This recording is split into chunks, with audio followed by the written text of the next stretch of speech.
The night stretched over Atlanta like a heavy cloak, its streets glistening under the dim glow of streetlights. The city hummed with its usual rhythm, cars whispering over asphalt, the distant echo of sirens, the occasional murmur of pedestrians lingering at corners.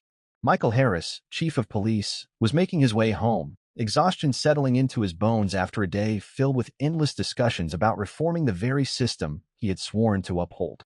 He was driving within the speed limit, hands steady on the wheel, thoughts clouded with bureaucracy and politics. Then came the lights, red and blue, flashing, piercing through the rearview mirror. His heartbeat remained steady, though his grip on the steering wheel tightened momentarily. He knew the drill, knew it too well.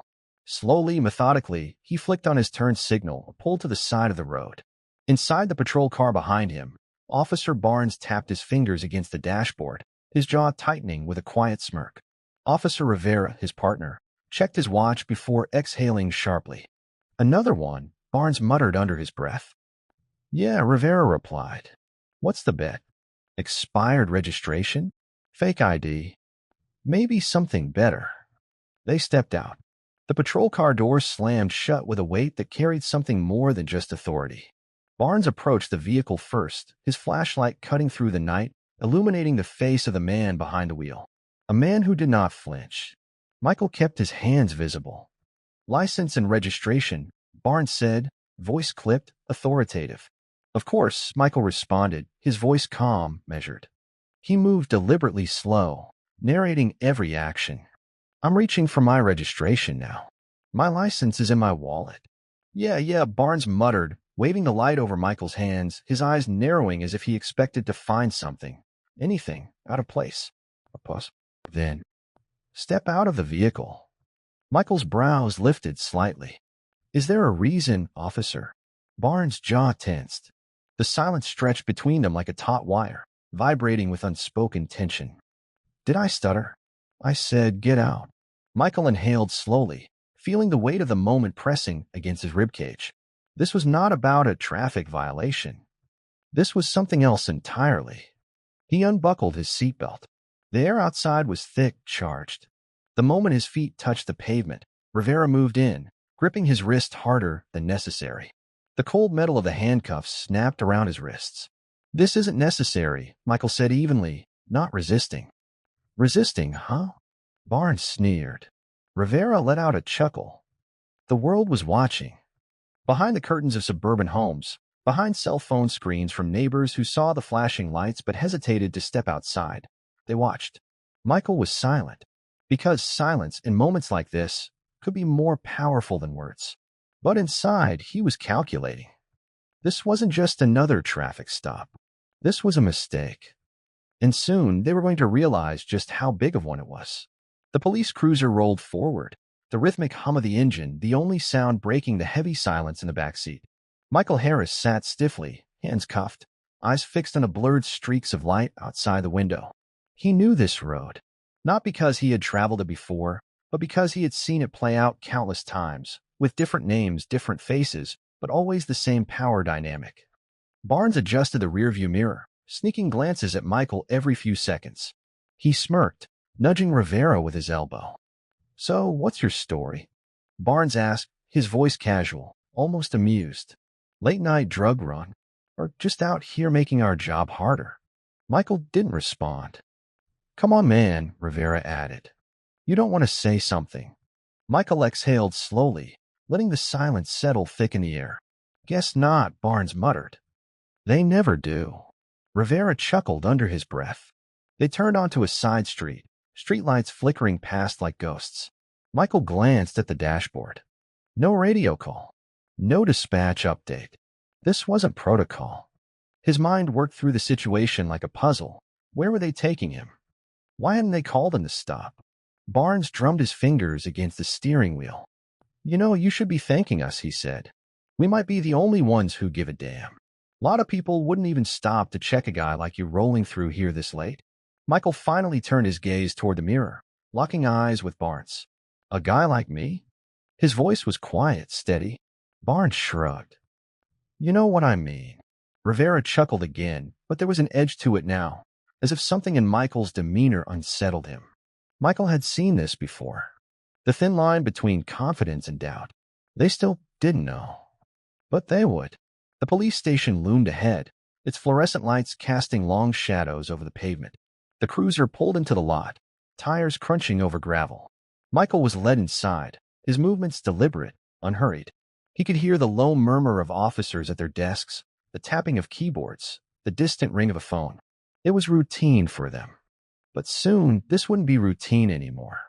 Barnes led him to the processing desk, pulling out a clipboard. He clicked his pen, staring at Michael with the same smirk from earlier. Name. Michael tilted his head slightly. You didn't ask for that earlier. Barnes scoffed. You weren't in cuffs earlier. Michael held his gaze for a moment longer before speaking. Michael. Harris. Barnes scribbled it down, not even glancing up. Full name. Michael Allen Harris. Barnes wrote it without a second thought. But Rivera? Rivera froze. His eyes darted toward Michael, then to Barnes. Wait. Rivera's voice dropped to a whisper. Barnes, look at his file. Barnes frowned, flipping through the papers. His eyes scanned a text, moving from name to department to. Then he saw it. His entire body stiffened. The smirk disappeared. The room seemed to go dead silent. No. Barnes whispered. No way. Rivera took a step back, rubbing his hands over his face as the realization hit him. Michael stood still, watching, waiting. Barnes swallowed hard. They had just arrested their own police chief, and from the way Michael was looking at them, they knew he had been waiting for them to figure it out. This was the moment everything changed. The silence that filled the processing room was thick, suffocating. Barnes' face had lost all its color. Rivera looked like he had swallowed broken glass. Michael Harris stood still, watching them. The weight of their mistake hung in the air like a suspended hammer, ready to drop. Rivera took an uneasy step back. His breathing had changed. He wasn't just realizing who Michael was, he was realizing what this meant for them. Barnes tried to recover, his fingers tightening around the clipboard as if holding onto protocol could save him. There's got to be some mistake, he muttered. Michael said nothing. Because there was no mistake. The door to the main office swung open with force, and Lieutenant Karen Lawrence strode in, presence cutting through the tension like a blade. She was in her late 40s, sharp-featured, her uniform crisp, her eyes carrying the weight of authority that Barnes and Rivera only pretended to have. She stopped mid-step when she saw Michael, her eyes narrowing in confusion. Then she turned to Barnes. What the hell is going on? Barnes swallowed hard, his throat working around words that refused to come. Michael finally moved, the smallest tilt of his head, as if offering them one last chance to explain. They said nothing. Lawrence's nostrils flared. Someone tell me why the police chief is in handcuffs. A few desks away, other officers had begun to take notice. A few heads turned. A few whispers started. Barnes opened his mouth, but for the first time in his life, words failed him. Michael took a step forward. I'd like to hear this explanation too, he said, his voice level. But there was an edge to it. The same kind of edge that preceded a fall. Rivera finally broke. We didn't know who you were, he said, his voice weaker than before. Michael's gaze didn't waver. And if I wasn't the police chief, he asked, would that have made it okay? Neither of them answered. Lawrence's jaw tightened. She looked like she was about to explode. Uncuff him. No. Rivera fumbled with the keys, his hands unsteady. The metal clicked, and Michael rubbed his wrists as the cuffs fell away. But the damage was done. Barnes and Rivera weren't officers anymore. They were men drowning in the consequences of their own arrogance. And the tide was still rising. The weight of their mistake was beginning to crush them. Barnes and Rivera stood frozen, as if time itself had conspired against them, locking them in this moment of realization. Their uniforms, so neatly pressed just an hour ago, now felt suffocating, like layers of fabric holding them down under the crushing weight of what they had done. Michael Harris watched them, not with anger, not with outrage, but with something far worse, with patience. The kind of patience that suggested he wasn't just reacting. He was calculating, and that terrified them. Lieutenant Karen Lawrence's voice cut through the silence like a whip. My office. No. The words were simple, but the way she said them, final. There was no argument to be made, no defense to be given. Rivera swallowed hard. Barnes hesitated for a fraction of a second, as if considering whether to argue. But one look at Michael, still standing there, still waiting, shut him down completely. Because they both knew. Michael wasn't going to stop this. He was going to watch them drown in it. The walk to the gallows. The hallway leading to Lieutenant Lawrence's office had never felt longer. Barnes walked stiffly, every step echoing through the precinct like the ticking of a clock counting down. Rivera kept his head down, his breathing uneven. Michael followed behind, his presence an unspoken force pressing down on them. Other officers glanced their way, curiosity flickering in their eyes. Something was wrong. They could feel it. By the time they reached Lawrence's door, Barnes felt sweat gathering under his collar. His mind raced through possible justifications, explanations, excuses. But he had nothing. Because there was nothing. They had pulled over a man for no reason. They had escalated the situation without cause. They had handcuffed him. They had mocked him. They had thrown him into the back of a patrol car like some criminal. And now they had to face the reality of who he was. Rivera risked a glance at Michael before stepping inside the office. The chief still wasn't speaking. And that silence, it was worse than any shouting could have been. The reckoning. Lieutenant Lawrence leaned against her desk, arms crossed tightly over her chest, eyes burning with barely contained fury. The second the door shut behind them, she exhaled sharply. Sit down. Barnes and Rivera sat. Michael remained standing. The room was too quiet. Then, finally, Lawrence exploded. Do either of you have the slightest idea what you've just done? Barnes flinched. Rivera gripped his knees, his fingers tightening. Ma'am, we didn't. Shut up. Lawrence's voice wasn't raised, but the command carried the force of a hammer. You detained the chief of police, she said, each word precise, sharp, cutting. You pulled him over without cause. You escalated without provocation. You arrested him. Her voice turned ice cold. You handcuffed your own superior and laughed about it. Barnes swallowed hard. Rivera wiped his palms on his thighs. We didn't know, Barnes whispered. Michael let out a quiet breath, the first sound he had made since entering the room. Barnes turned toward him, desperation creeping into his expression. Sir, Michael raised a single hand. The room fell silent again, and then he spoke. Do you know what the worst part is? Neither of them responded. It's not that you arrested me. Michael's voice was calm, too calm. It's that if I wasn't me, if I wasn't wearing this badge, if I wasn't in this position. He took a step closer. You wouldn't be sitting here thinking you made a mistake. The words hit hard. Rivera winced. Barnes looked away. Because Michael was right. If this had been any other man, if this had been someone without power, there would be no meeting, no consequences. Just another case buried under a pile of reports that no one would ever read. The weight of the moment. Lieutenant Lawrence took a slow breath. Her anger was still there, but now it was something else. Disappointment. Disgust. She turned to Michael. What do you want to do? Barnes and Rivera stiffened, because suddenly their fate wasn't in her hands. It was in his. Michael studied them. They had the look of men standing on the edge of a cliff, waiting to see if they'd be pushed. He let the silence stretch a little longer. Then he spoke. I don't want your careers. Barnes' head snapped up, hope flickering in his eyes. Michael tilted his head. But I want to know one thing. Rivera clenched his jaw. Michael leaned forward, resting his hands on the desk between them. If it had been you in my position, and I was the one standing there with the badge. His voice was a whisper now, deadly quiet. Would you have gotten the same treatment? Neither of them answered. Because they both knew. And so did he. Michael straightened, adjusting his sleeves. You'll resign by the end of the week. Barnes looked up sharply. Sir, please. Michael cut him off with a glance. Or I'll make sure you're fired. Rivera let out a shaky breath. Barnes shut his mouth. Because this? This was mercy. And they both knew they didn't deserve it. Michael turned to Lieutenant Lawrence. We're done here. Then he walked out, his steps slow, controlled, and behind him, two men sat in silence, staring at the wreckage of their own making. Michael Harris stepped out of Lieutenant Lawrence's office and into the hallway of the precinct, his every movement deliberate, measured. The precinct, once bustling with the usual noise of ringing phones, clicking keyboards, and murmured conversations, felt eerily still. The news had spread.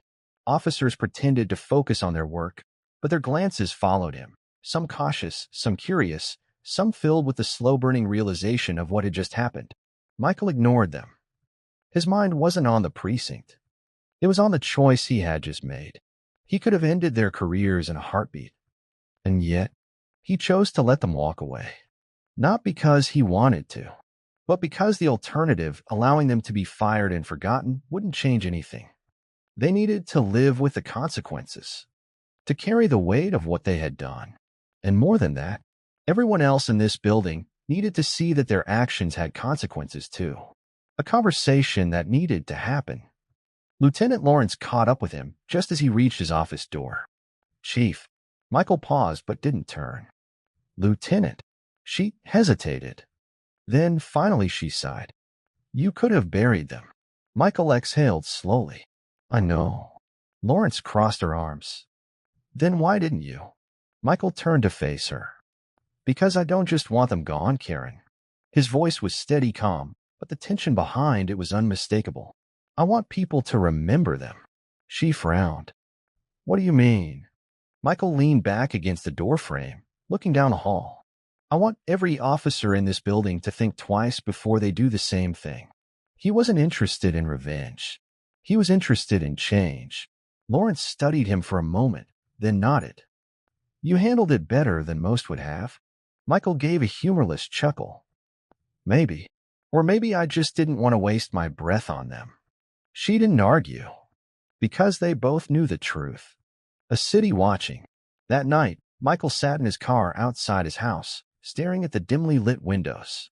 He hadn't even realized he had driven home. He gripped the steering wheel, his fingers flexing against the leather. It had been a long night, and yet it wasn't over. Because as soon as he stepped inside, his phone buzzed. A message from the mayor. "Speech balloon, we need to talk." Michael closed his eyes, exhaling. Of course, because things like this didn't just disappear. And tomorrow the world would know.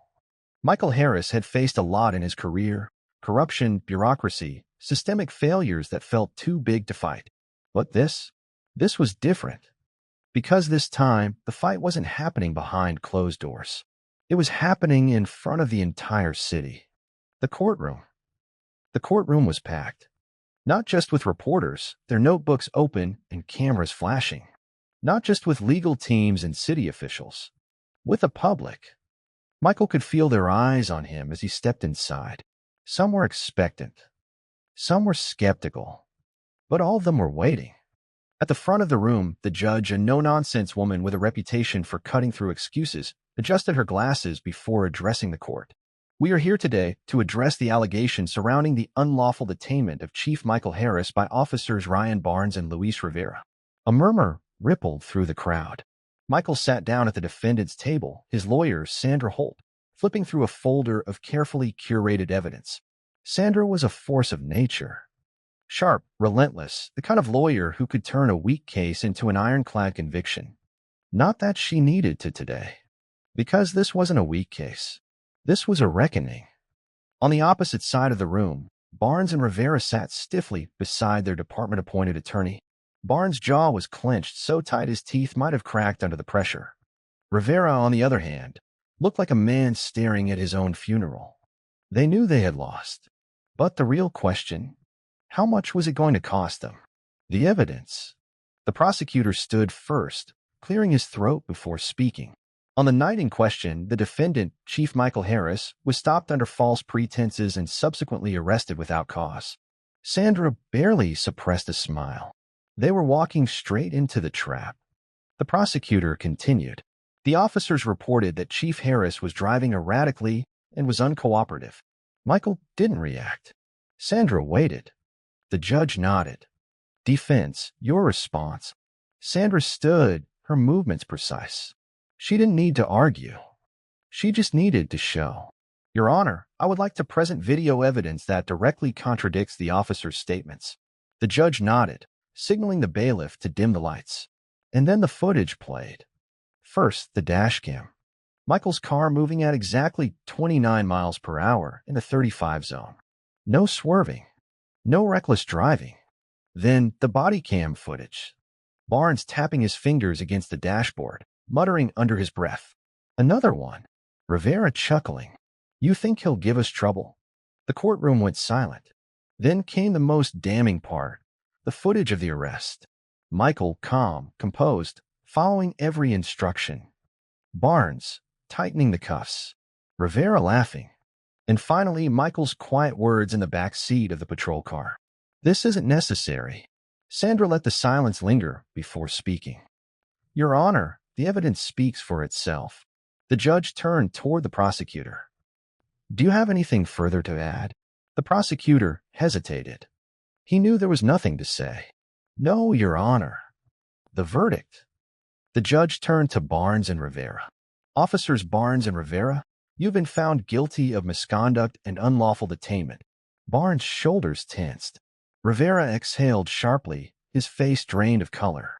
You will be formally dismissed from the Atlanta Police Department, and this incident will be documented in full on your records. Barnes gritted his teeth. Rivera looked down at his hands. Michael just watched. They were still processing it. The fact that their badges were gone, their power was gone, and they had no one to blame but themselves. The judge continued. Additionally, Chief Harris, I commend you for your restraint in this matter. It is clear that the department will benefit from your leadership moving forward. Michael nodded once. Because this wasn't just about today. It was about tomorrow. The fallout. The moment Michael stepped outside the courthouse, the reporters were waiting. Cameras flashed. Microphones were shoved forward. Chief Harris, what are your thoughts on today's ruling? Do you believe this will change how policing is handled in Atlanta? Do you think these officers were a symptom of a larger issue? Michael raised a hand. The crowd fell silent. He met their eyes one by one, and then he spoke. This case was never about me.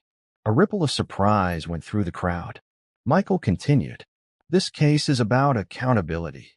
It's about making sure that every person, no matter who they are, is treated with dignity and respect. A pause. This isn't the end. It's just the beginning. Shutters snapped. Headlines were already being written. But Michael wasn't thinking about the news. He was thinking about what came next. Epilogue, a new era. Days passed. Then weeks. The city of Atlanta felt different. Barnes and Rivera disappeared from the headlines, replaced by something bigger. A push for reform. Michael led it himself. Stricter policies. Mandatory bias training. Community engagement. It wouldn't fix everything overnight. But it was a start. One evening, Michael sat on the steps of his precinct, watching the city move. A young man approached him hesitantly.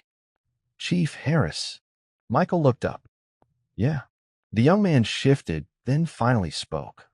What happened to you? It could have been me. Michael studied him. Then he nodded. That's why we have to change it. The young man smiled. Michael smiled back.